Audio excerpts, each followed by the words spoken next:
Because the answers are right there on the screen.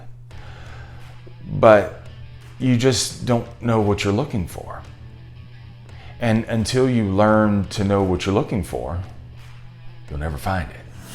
Before we roll out with today's episode 524, I need your help, man, powering the show. So subscribe so that way you don't miss any future episodes. Also subscribe to the YouTube channel, The Sales Life, but you got to put Marsh Buice in there, otherwise it takes you somewhere else. So put those keywords in there. And then also, man, if you would leave your comments below. I really appreciate the comments, not only the ones that you send to me, 337-565-0906, but also the ones that you leave below. So let's rock out with today's episode, man. And it's about not being so quick to ask for help. It's not that help is not good for you, and you do need a team. But I think sometimes, especially when we're young and doing something, whether it be a young manager, whether you're working out, whatever, sometimes we're too quick, even just in everyday life. My daughter, same thing yesterday. We're too quick to ask for help. And what I made her do is I made her sit there and try to figure things out. I could have very easily slid over and helped her out. But I thought it was necessary for her to sit in attention. And many times, man, I'll do the same thing with my young managers.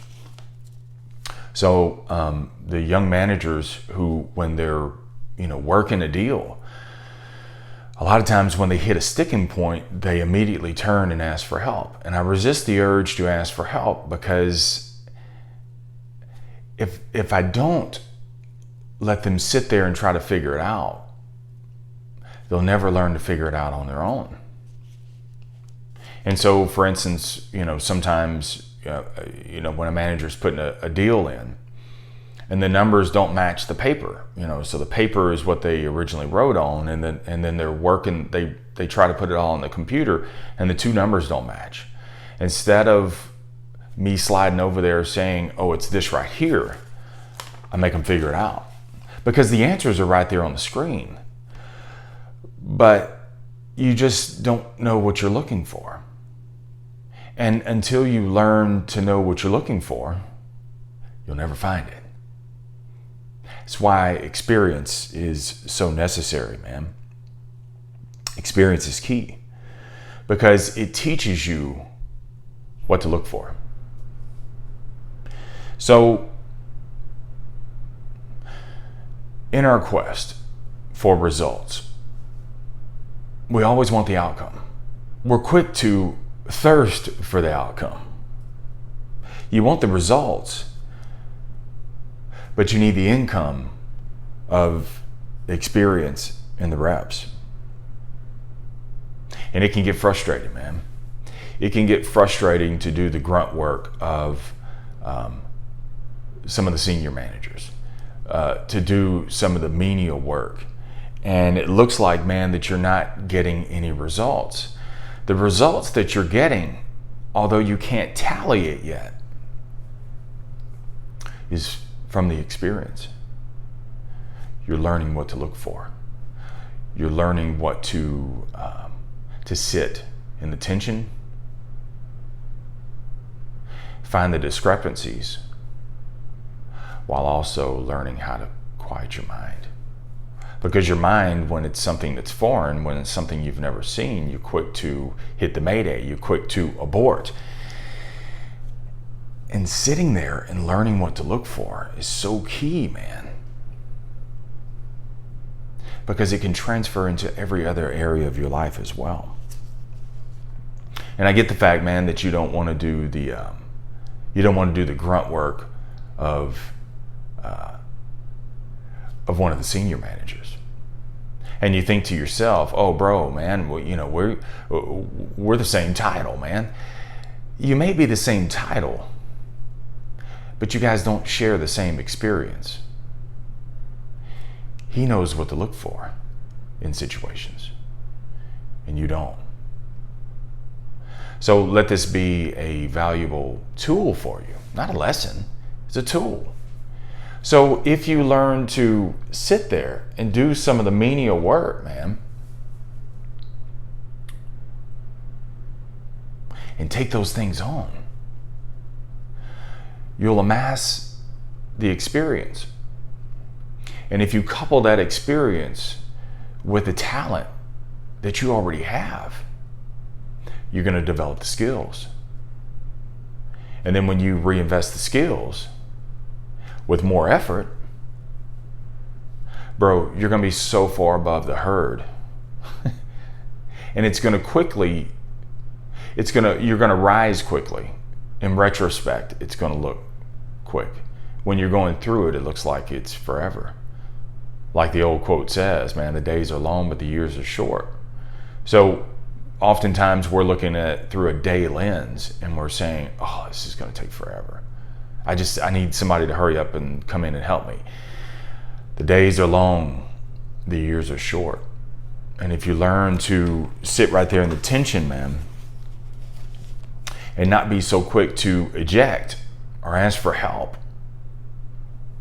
you're going to develop some super valuable skills. And these are skills, man, that are recession proof. These are skills that you can take into any area of your life, man.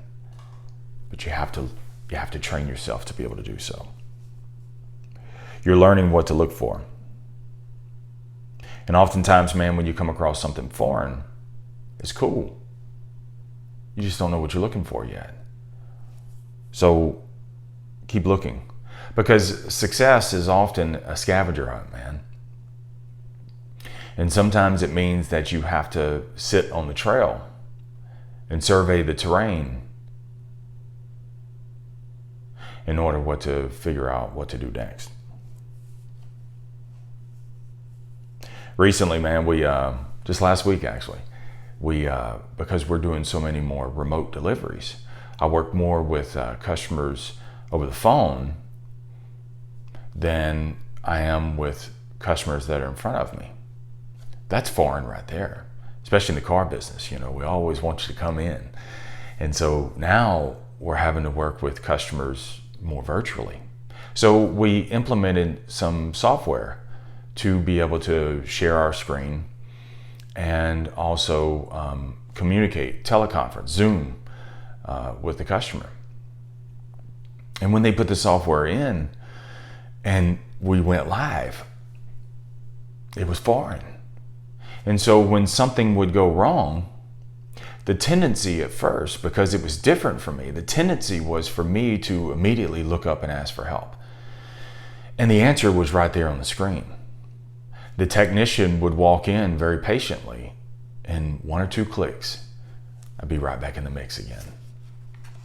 See, I have to learn, and as the week progressed, I had to learn to not be so quick to ask for help. To sit there and sit in the tension. Because if I sit in the tension, I'll learn to survey the land and figure out what adjustments I need to make and stay productive. So if you're in management, don't be so quick to ask for help. You're going to raise your credibility with others if you just stay silent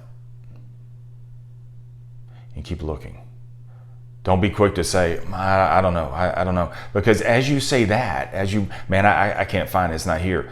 That's exactly what you're going to find. It's not here. Same thing in sales, man.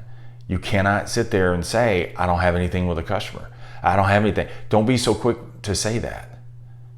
Learn to look for the verbal and nonverbal cues of what the customer may be saying something, but their body may be saying something different. You got to learn what to look for. Also, phone sales, man. For those phone sale reps, okay? Don't be so quick to check a box saying, they ain't interested, just to hurry up and get on the phone because their tone of voice is different. What other options? What's their tone telling me? How will my product fit their needs?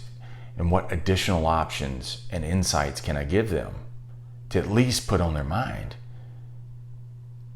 and possibly reconsider? If you're working out, dude, same thing. Learn what to look for.